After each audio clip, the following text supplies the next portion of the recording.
네, 박 전 대통령은 중앙지검에서 총 21시간 동안 머물렀습니다. 박 전 대통령은 검찰 조사를 받고 삼성동 자택으로 돌아갔는데요.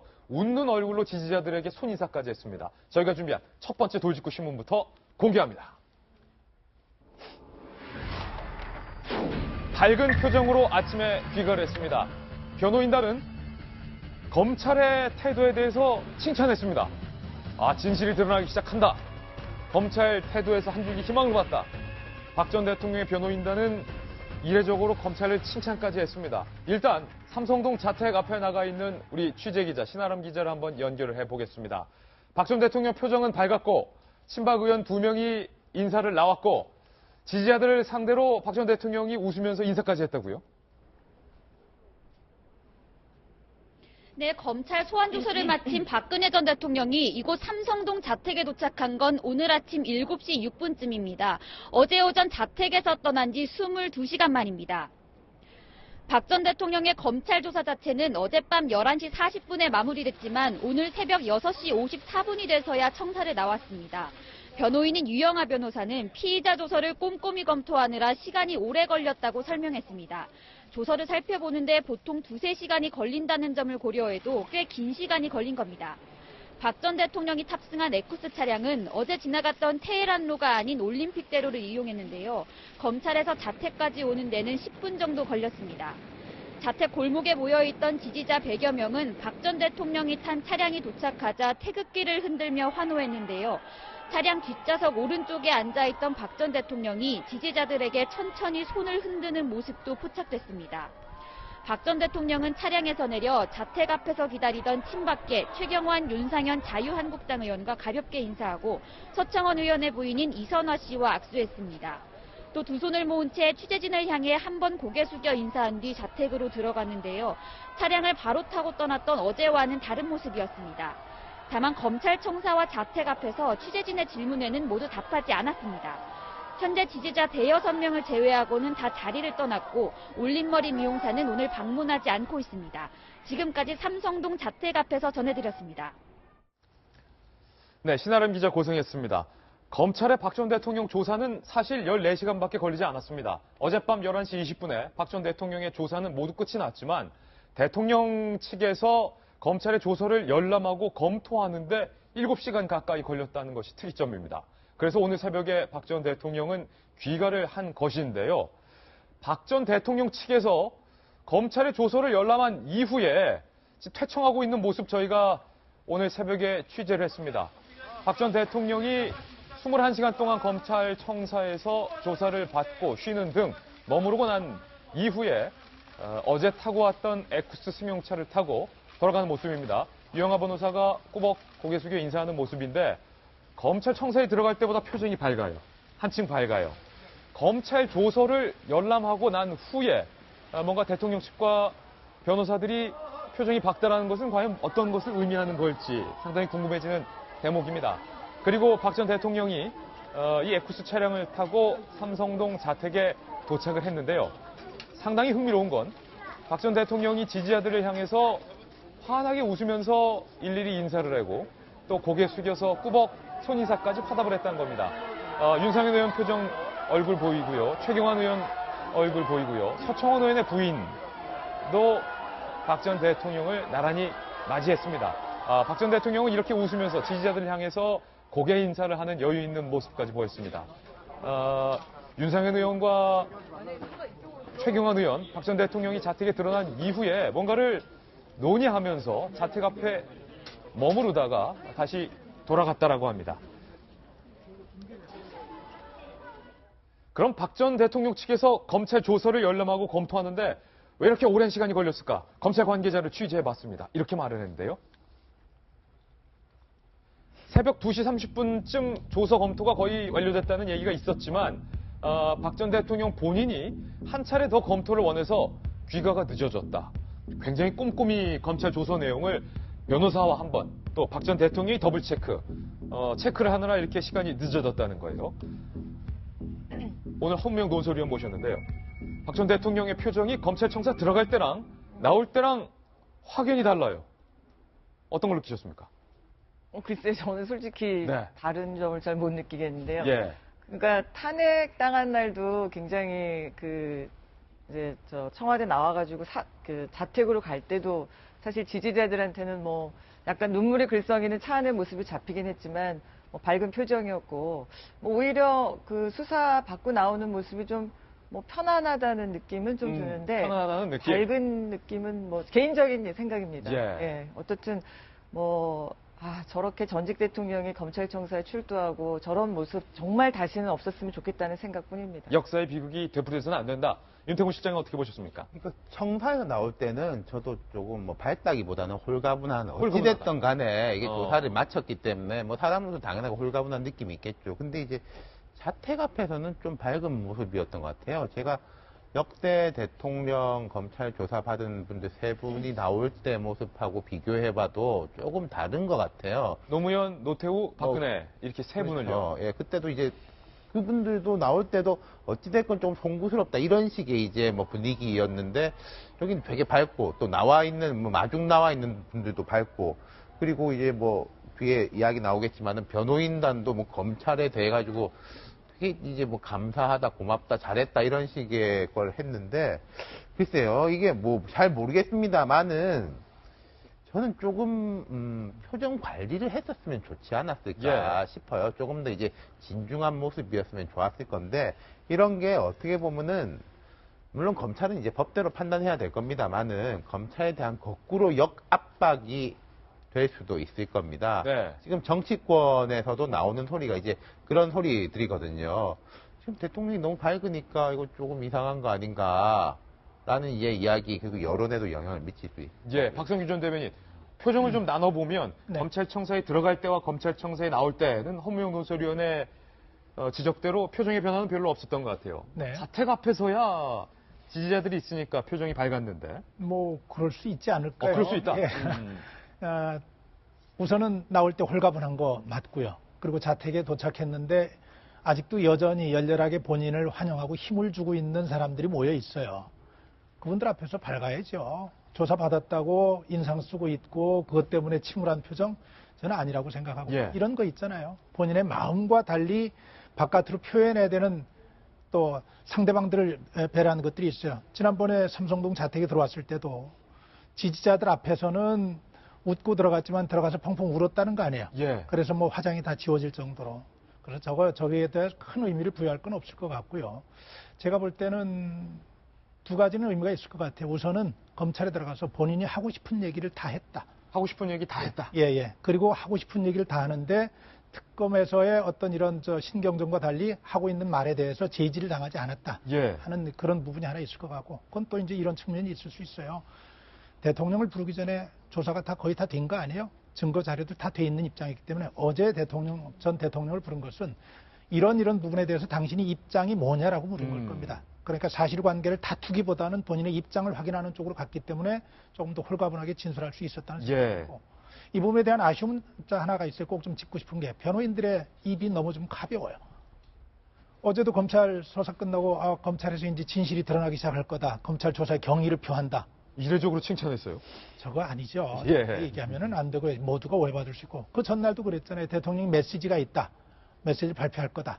많은 사람들 기대하게 해놓고 저는 좀 너무 가볍다는 생각 듭니다. 예, 그 내용을 포함한 세 가지 궁금한 사항을 저희가 한번 정리를 해봤습니다. 아마 시청자 여러분들도 이 세 가지 의문점에 대해서 궁금해하실 거다라는 생각을 해봤는데 궁금증 과연 어떻게 해소할 수 있을지 출력물을 통해서 하나하나씩 풀어보겠습니다. 검찰 조사는 끝났고 조사를 마친 검찰. 그런데 궁금한 것 세 가지가 남았습니다. 첫 번째 궁금점, 의문점은요. 바로 조금 전 박성규 전 대변인께서 말씀하셨듯이 변호인단이 박 전 대통령의 변호인단이 검찰을 매우 칭찬했습니다. 검찰 특검과 달리 중립적이다. 검찰의 경위를 포하며 진실이 곧 밝혀질 것 같다. 이런 내용을 내놓았는데요. 송범규 변호사의 발언 한번 살펴볼까요? 검찰 조사를 받으면서 진실이 드러나는 계기가 될 것이라는 생각을 했다. 검찰은 특검과 다르게 정치적이지 않고 객관적이고 중립적이라는 느낌을 받았다. 이 말은 거꾸로 말하면 특검 쟤들은 객관적이지도 않고 중립적이지도 않았어. 이런 얘기죠. 악의적 오보, 감정적 기사, 선동적 과장 등이 물러갔다. 진실을 밝히기 위해 애쓰신 검사님들 그리고 검찰 가족, 우리 패밀리다. 경의를 표한다. 김병민 의원님. 네. 손봉규 변호사가 이렇게 검찰을 칭찬한 이유가 궁금하다는 거예요. 기본적인 배경이 뭐 깔려 있겠죠. 그 이유는 저는 지난번 박근혜 전 대통령이 파면당했을 때 여러 가지 이유를 들었지만 그 중에 하나가 특검과 검찰의 조사를 거부했던 내용들도 들어가 있는 걸로 알려져 있지 않습니까? 따라서 이번에 박근혜 전 대통령에 대한 구속을 수사를 해야 된다. 구속영장 청구를 해야 된다는 여론이 높아지는 것도 그동안 여러 가지 수사를 미뤄왔다라는 측면을 들 수 있었는데 지금 손범규 변호사의 얘기는 이거거든요. 특검의 조사를 박근혜 전 대통령이 그냥 안 받은 게 아니라 정치적으로 너무나 편향돼 있었기 때문에 그동안 받을 수 없었던 것이고 예. 이제 특검이 아닌 다시 검찰의 수사 과정으로 돌아왔기 때문에 우리는 성실히 여기에 대해서 응하고 있는 거다라고 해서 성실하게 검찰의 조사에 응하고 있다라는 부분들을 좀 강조하고 싶었던 게 아닌가라는 생각이 들고요. 그 두 번째로는 표정과 말투에서 어느 정도의 흡족함을 좀 볼 수 있는 것 같은데 일단은 어저께 많은 언론들이 예측했듯이 검찰의 굉장히 긴 조사 과정에서 뭔가의 히든 카드가 숨겨져 있는 게 아닌가라는 얘기를 했었잖아요. 예. 근데 아마도 여지까지 알려지지 않은 뭔가의 증거들을 가지고 박근혜 전 대통령을 꼼짝 못하게 만드는 히든카드는 적어도 없었던 것 같아요. 검찰의 히든카드는 없었다. 그렇기 때문에 저렇게 좀 편안한 마음에서 얘기할 수 있지 않았을까 싶고요. 두 번째로 짚어볼 수 있는 건 한홍재 부장검사가 굉장히 오랜 시간을 담당해갖고 수사를 했다는 겁니다. 예. 그 얘기인즉슨 사실상 뇌물죄에 대해서 그 입증하기 위해 주력하기보다는 미르재단이랑 K스포츠재단이 출연했던 부분에 더 많은 시간을 할당했다는 거거든요. 그러니까 뇌물죄는 말 그대로 특검이 했던 거예요. 예. 검찰은 저는 뇌물죄로도 기소를 할 거라고 보지만 뇌물죄를 입증하고 말고에 대한 재판에서 유무죄를 다투는 거는 특검이 한 거니까 크게 신경을 안 줄 것 같아요. 예. 오히려 미르재단, K스포츠재단에 대한 직권남용, 권리행사 방해 등을 원래 검찰이 했던 부분에 더 주력한 게 아닌가? 그럼 이 정도 부분에서는 박근혜 전 대통령 입장에서는 다퉈볼 만한 여지가 있다. 뭐 이렇게 생각하는 자신감의 발로가 아닌가 생각이 됩니다. 검찰이 히든카드를 제시하진 않았고 검찰은 특검이 수사한 내용에 대해서는 그건 저쪽이 한 거니까 별로 신경 쓰지 않았다라는 분위기인데 재단 출연과 관련해서 박근혜 전 대통령은 이렇게 답했던 것으로 현재 전해지고 있습니다. 내가 강요한 적이 없었다. 그리고 최순실 씨와 정유라에 대해서 삼성이 후원 계약을 한 것에 대해서 후원 계약한 것에 대해서 나는 몰랐던 일이다. 이렇게 현재 진술을 한 것으로 전해지고 있는데 이 칼럼 모른다. 선의로 한 것이다.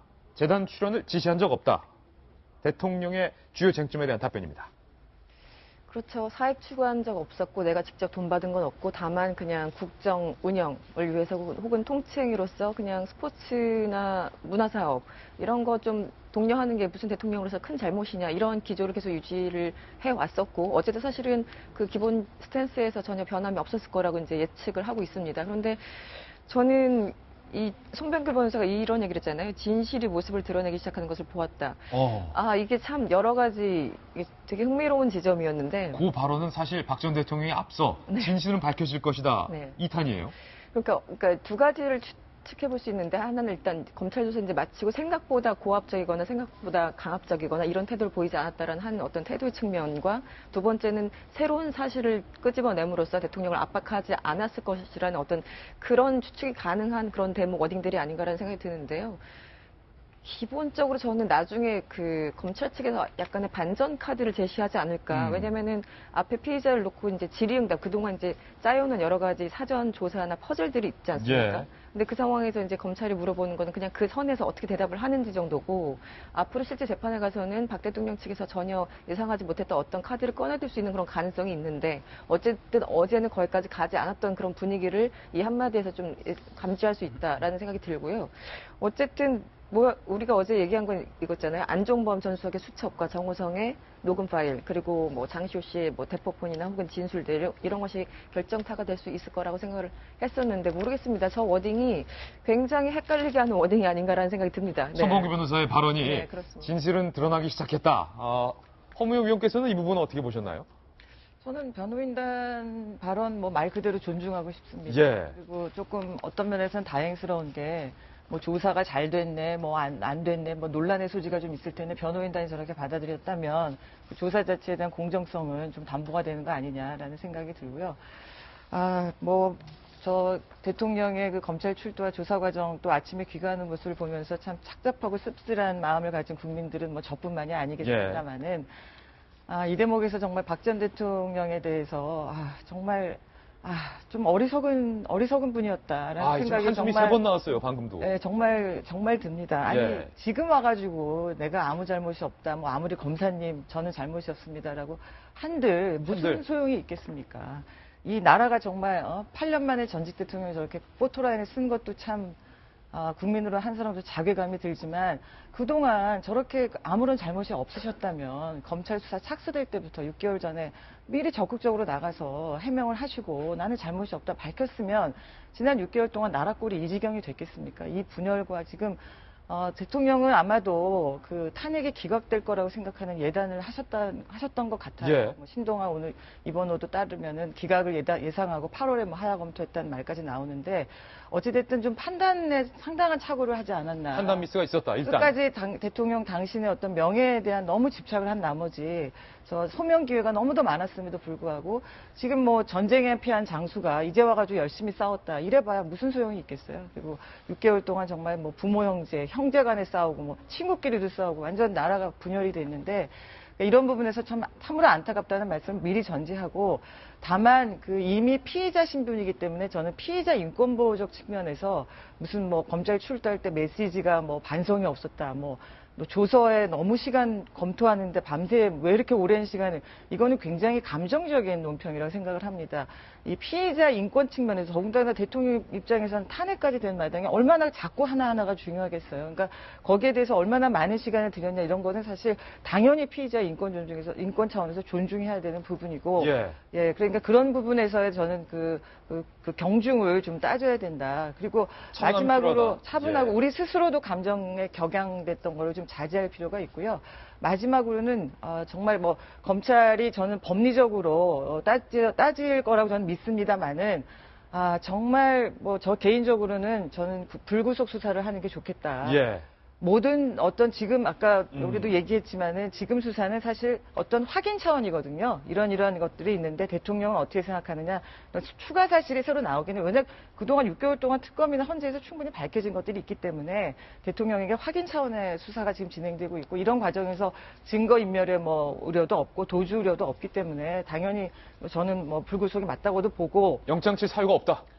뭐 저는 검찰이 네. 판단을 하겠지만 그런 생각이 들고 그다음에 피의자 인권 차원에서 그런 생각이 들고 또 한 가지는 대한민국의 국격이 대통령을 꼭 구속까지 시키면서까지 지금 이미 권좌에서 쫓겨나는데 지금 저는 국제사회에 너무 창피해요. 지금 더군다나 중국 얼마나 우리 우습게 보고 있어요. 예. 또 일본과도 외교 관계 안 좋은데 어제 뭐 중국, 일본 기자들 완전히 24시간 자택에서부터 검찰 출두하는 그 생중계 다 보여줬잖아요. 중국, 일본은 신났다. 예, 그리고 대한민국 대통령 11명 중에 지금 9명이 구속되고 친인척 비리로 저렇게 검찰 마지막이 너무 안 좋았습니다. 그러니까 대한민국의 국격을 생각하는 차원에서의 생각도 해야 된다. 이런 예. 말씀을 마지막으로 드리고 싶네요.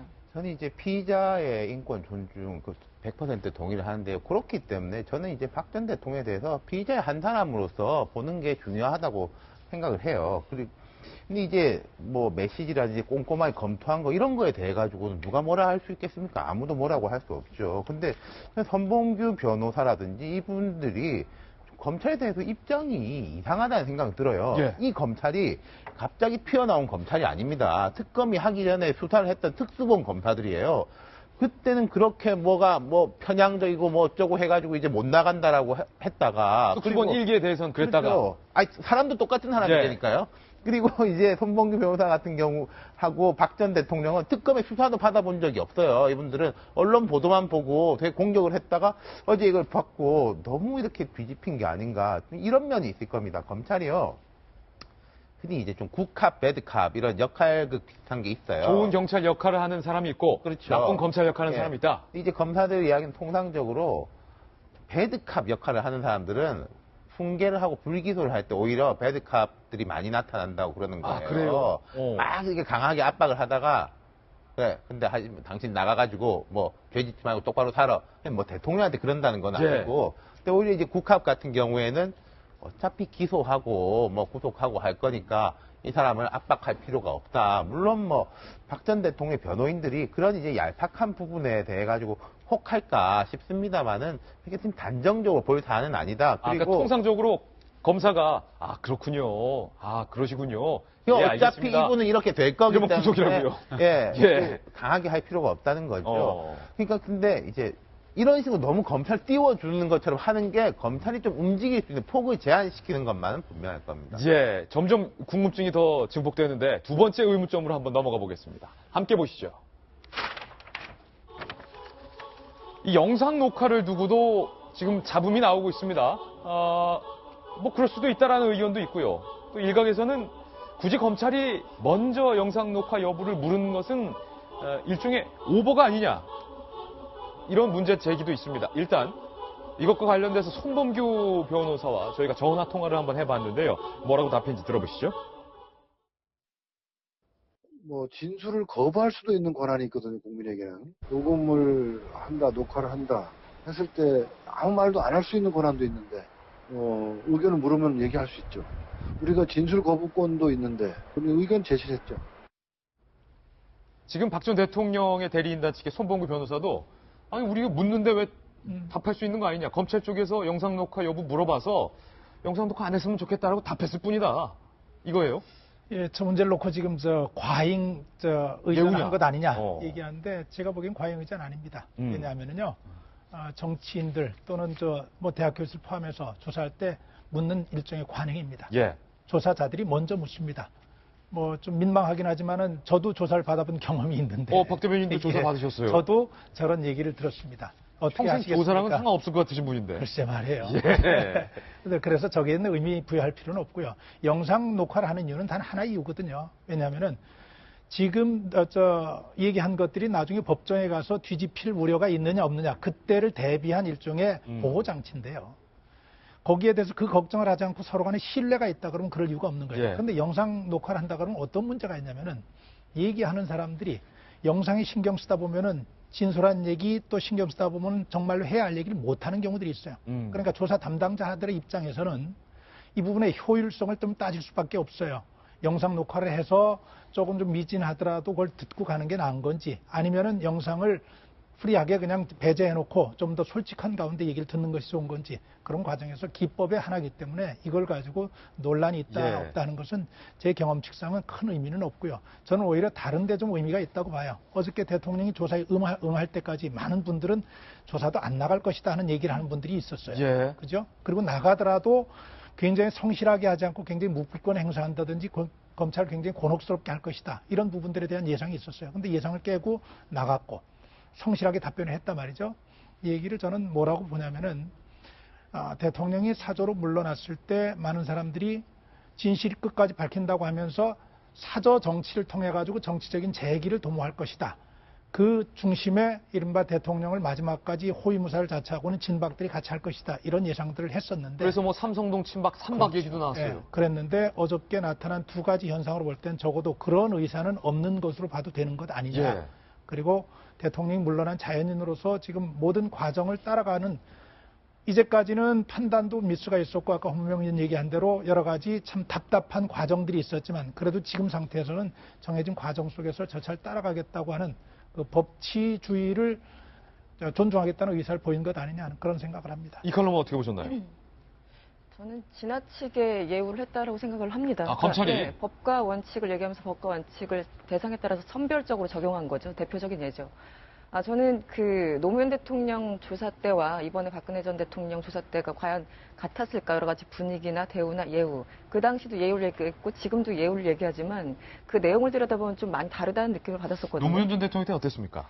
그 예를 들어 지금 이게 검찰에서 확인해 준 건 아니나 일부 보도를 보면은 당시에 이인규 씨나 당시 검사들이 왜 그 창문 뒤에서 당시 조사 과정 CCTV를 보고 이거 질문해라 저거 질문해라 이제 밖에서 보면서 안에 있는 현장 검사한테 지시하거나 이런 것들이 있었다고 하는데 이번에는 그런 게 없었다는 얘기가 이제 일부 보도에서 나오고 있어요. 그 유리창 뒤에 그 지켜보고 있는 검찰 수뇌부가 없었다. 네, 그런 것도 그렇고 이번에 침대를 새로 들여오고 한층 완전히 비우고 이런 것들을 진행을 했는데 과연 노무현 전 대통령 때 그런 비슷한 예우가 있었던 것인가 잘 모르겠고 일단 다른 걸 다 차치하고서라도 그건 굉장히 좀 지역적인 문제일 수 있어요.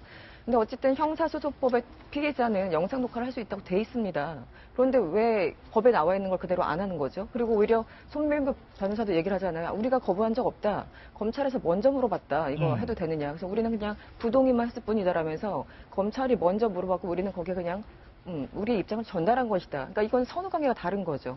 그래서 저는 왜 검찰이 저렇게까지 할 수밖에 없었는지 잘 모르겠고, 아까 어떤 이제 그렇죠. 그러니까 소위 말하는 진술을 좀 제대로 받기 위해서 좀 어떻게 보면 이제 영상 녹화라는 거는 억압 장치잖아요. 이제 그것을 배제하고 조금 더 조사를 원활하게 할 수 있다. 그런 목적으로 했다라고 말씀을 할 수 있지만 저는 반대로 영상 녹화 자체가 하나의 또 수사 압박 수단입니다. 예. 사람의 어떤 심리적으로 압박하면서 또 다른 얘기가 나올 수 있도록 유도할 수 있는 하나의 기제일 수 있어요. 그러니까 결국은 이제 검찰이 어떻게 거기에 가치 평가를 두느냐 여기에 따라 달라진 것 같은데 기본적으로 전반적으로 봤을 때 예우를 지나치게 갖춘 것은 아닌가. 형사법까지 어겨가면서 저럴 필요가 있었을까라는 게 제 개인적인 의견입니다. 지금 두 분이 칸 소파에 나란히 앉아 계신데 의견은 강론마다 다 달랐어요. 김병민 의원께서 어떻게 보세요? 네, 저는 팽팽한데요. 저는 좀 검찰의 수사를 좀 객관적으로 그리고 좀 차분하게 지켜봤으면 좋겠다는 생각이 들어요. 예. 제가 법조인이 아니어서 이게 명확하게 형평성에 어긋난 것인지에 대해서 단정적으로 얘기하지는 못하겠지만 어저께 하루 종일 이 방송에서 변호사들이 나와서 하는 얘기를 들어보니 예. 일단은 기본적으로 형사 피의자에 한해서 무조건적으로 영상 녹화를 반드시 해야 되는 건데 박근혜 대통령만 전 대통령만 안 했다면 반드시 특혜를 준 건데 그렇지가 않다는 거예요. 그렇지 않다. 예, 그 형사 피의자라 하더라도 영상 녹화를 안 하고 들어가는 경우가 굉장히 대다수로 많은 상황들이 존재한다는 겁니다. 그리고 이 영상 녹화를 반드시 하는 게 검찰의 조사 과정에서 유리하냐라고 하면 그렇게 볼 수도 없는 상황이고 오히려 검찰 입장에서는 박근혜 전 대통령에 대해서 차분한 과정 속에 최대한 많은 이야기들을 솔직하게 털어놓을 수 있도록 기회를 마련해 주는 게 훨씬 중요했을 겁니다. 왜냐하면 그걸 통해서 결국은 드러나는 게 어저께 조서를 최종적으로 검토하는 시간이 꽤 오랜 시간 걸렸다는 거잖아요. 예. 거기에 박근혜 전 대통령이 서명하고 날인하게 되는 그 조서를 가지고 결국 법정 다툼을 하는 거기 때문에 이 조서를 얼마나 완벽하게 꾸며낼 수 있도록 정말 솔직하고 담백한 답변을 유도하는가가 훨씬 더 중요한 과정이었다고 생각을 합니다. 그래서 저는 이제 검찰 입장에서도 굉장히 부담되는 상황들이 계속 이어질 건데 여론이 구속을 해야 된다, 말아야 된다, 검찰이 특검에 비해서 잘한다, 못한다 여러 가지 얘기를 하겠지만 이제는 좀 지켜봐 주고요. 지켜봐주자. 그리고 시간이 얼마 없어요. 이제 조금 있으면 검찰이 나름대로 기소의 여부를 판단할 것이고 재판 같은 경우도요. 특검에서 기소한 사람들 벌써 이제 특검 기소한 날로부터 3개월 이내 1심 재판이 끝나야 되기 때문에 굉장히 머지않은 시간 내에 이재용 부회장을 비롯한 사람들에 대한 재판 결과가 나올 겁니다. 지켜보고 판단해도 조금 늦지 않을 거라고 봐요. 아마 지금 이 순간에 간단하게 오해가 좀 있으신 예. 것 같아서 간단하게 말씀드리면 영상 녹화가 왜 도입됐다고 보세요? 영상 예. 녹화가 왜 도입됐냐? 그게 가혹행위에 따른 부당 수사를 방지하기 위한 거였어요. 원래 취지는. 원래 취지는 그러니까 검사들이 때리고 뭐 욕하고. 엿보고 서 굉장히 있어. 그 옛날에는 너무 이렇게 좀 억압적인 시절에는 뭘 잘했다고 눈을 치켰다. 그렇죠. 뭐 이런 조사실에서 무슨 일이 벌어지는지 피의자들은 정말 당하기만 하고 고문 수사도 받을 수 있고 거기에 대해서 피의자 인권을 보호하기 위해서 도입된 장치예요. 그러니까 영상 녹화를 거부했다는 건 나에게 주어지는 특혜를 거부했다라고 해석할 수 있는 겁니다. 이것이 예. 억압적 수단으로 예우를 한 게 아니라 그 대목 지적하고 싶네요. 네. 세 번째 의문점으로 넘어가겠습니다. 아마 지금 이 순간에 가장 고민에 빠진 한 남자. 김수남 검찰총장 아닐까요? 세 번째 의문점 함께 보시죠. 이제 궁금한 건 김병민 의원은 이러쿵저러쿵 하지 말고 좀 지켜보자라고 했지만 딱 요거까지만 이러쿵저러쿵 한번 하겠습니다. 구속을 할지 말지, 영상을 칠지 말지 홍준표 지사가 흥미로운 얘기를 했습니다. 바람 불기 전에 눕는 검찰이다. 한 사람 눈치만 볼 것이다. 일단 홍 지사의 문제 제기부터 듣고서 이야기 나눠보죠. 풀은 바람이 불면 누워요. 그런데 요즘 검찰은 바람이 불기도 전에 지가 누워요. 미리 누워버려요. 지금 검찰이 눈치 보고 있는 것은 딱 한 군데일 겁니다. 그 사람이 구속하라면 구속할 것이고 불구속하라면 불구속할 거예요. 홍 지사의 말을 김수남 검찰총장도 분명히 전해 들었을 겁니다. 생각에 잠긴 채 창문 밖에 무언가를 응시하고 있는 고민에 쌓인 김수남 검찰총장. 저 사진은 점심 먹으러 나가는 길에 찍혔다고 합니다. 윤태호 실장님, 홍 지사가 말하는 검찰은 바람 불기도 전에 눕는다. 한 사람의 눈치만 보고 있을 것이다. 그 사람이 구속영장 치라고 하면 영장 칠 것이고 구속하지 않아도 된다고 하면 구속 안 할 것이다. 그 한 사람이 누굽니까? 홍 지사가 말하는 한 사람은 이제 문재인 전 대표겠죠. 근데 이제 검찰이 여러 사람 눈치를 보죠. 예. 한 사람 눈치는 보겠습니까? 이제 여론의 향배, 뭐 대선의 뭐 흐름 이런 거 다 신경 쓰고 있을 겁니다. 그러니까 저 말 자체는 한 반은 맞다고 볼 수 있을 것 같아요. 그리고 홍준표 지사가 말한 저것까지도 이제 검찰에서는 이제 신경이 쓰이는 것들이죠. 예. 다각도로 신경이 쓰일 건데, 저는 이제 그런 면을 볼 필요가 있을 것 같아요. 이거 어차피 좀 예측의 측면인데, 헌법재판소에서 보수적인 사람, 검찰 출신들은 박 전 대통령 편이 아닐까라는 게 이제 처음에 대략적으로 관측할 때 뭐 그런 거였지 않습니까? 진보, 중도, 보수 나눠가지고 보수, TK 이쪽은 박 전 대통령 편. 근데 이제 일찌감치 퇴임한 박한철 전 소장이나 마지막에 보면 안창호 재판관이 가장 강력하게 엄격한 태도를 취했었거든요. 소위 보수적이라고 분류가 됐었지만. 그렇죠. 그런 부분에서까지 연결시켜서 저는 좀 볼 수 있을 거라고 봅니다. 검찰의 예. 앞으로 향배에 대해 가지고. 예. 김수남 검찰총장이 고민에 빠진 것은 분명한데, 이 칼럼, 김 총장의 이걸 악연이라고 해야 할까요? 인연이라고 해야 할까요? 박근혜 전 대통령 측과의 어떤 그런 관계가 부친 때까지 올라간다면서요? 김 총장이 부친 때까지? 네, 굉장히 재밌습니다. 김수남 총장의 아버님이 김기택, 예전에 그러니까 영남대 총장이었는데요. 영남대 총장이군요. 네, 영남대 하면 딱 생각나는 이름들이 있잖아요. 박 전 대통령이 이사장이었죠. 맞습니다. 예. 그래서 일단 88년에 당시 이제 부친께서, 그러니까 김 총장의 부친께서 총장이었었는데 그때 학교 비리로 이제 물러나는 그 당시가 이제 1988년이었다고 합니다. 네, 1988년이었습니다. 근데 그때 김수남 총장의 아버지 부친이 영남대 총장이었는데 비리로 물러났다 일단. 네, 근데 그 당시 이제 박근혜 전 대통령이 당시 영남대 이사로 있었던 그런 사연이 있었는데. 악연이군요, 이건. 네, 일단 거기에서 이제 재단 측과 여러 가지 문제가 있었겠죠. 그런데 이제 당시 뭐 상황은 워낙 옛날이라고 치더라도 가장 근래에 어떤 악연이 있었나 보면은 지난 2007년에 이 본선보다 더 심했다는 그 당시 한나라당 내부 경선이 있지 않았습니까? 이명박 대 박근혜 대 이명박. 그랬었죠. 그래서 지금 마치 이제 문재인 뭐 안희정이 싸우듯이 당시에는 엄청나게 치열한 경쟁이 있었는데 당시 그 부친께서 박근혜 후보가 아니라 이명박 후보를 공개적으로 지지 선언을 해버린 거예요. 아이쿠야. 네, 그러니까 어쨌든 김 총장 입장에서는 굉장히 좀 불편한 상황이긴 하죠. 예. 근데 이제 반전의 기회가 있었습니다. 지난 2013년에 그 이석기 내란 음모 사태가 있지 않았습니까? 그래서 그 사건을 수원지검에 있을 때 깔끔하게 처리를 했었고 바로 그러면서 서울중앙지검으로 이제 영전을 합니다. 그래서 어떻게 보면 반전의 기회, 재기의 기회를 삼은 것이고 대검 차장 그래서 이제 검찰총장까지 그래서 내부에서는 굉장히 초고속 인사다, 그리고 예. 발탁 인사다라는 평가가 있었는데 그러니까 아버지 인연 때문에 여러 가지 부담이 있었는데 어쨌든 검찰총장 사실 뭐 더 이상 올라갈 데도 없잖아요. 사실은 김수남 총장이 검찰총장까지 승진한 거는 뭐 박근혜 정부의 인사다 그렇죠. 이렇게 볼 수 네, 있죠. 특혜를 받은 거는 사실이라고 이제 평가가 있으니까 그래서 아무래도 이제 여러 가지 이런 인연과 악연 사이에서 어떻게 처리를 할지 또 인간적인 고뇌도 있을 테고 네, 그래서 참 저 어저께 착잡한 표정이 왜 나왔는지 충분히 가늠할 수 있을 것 같습니다.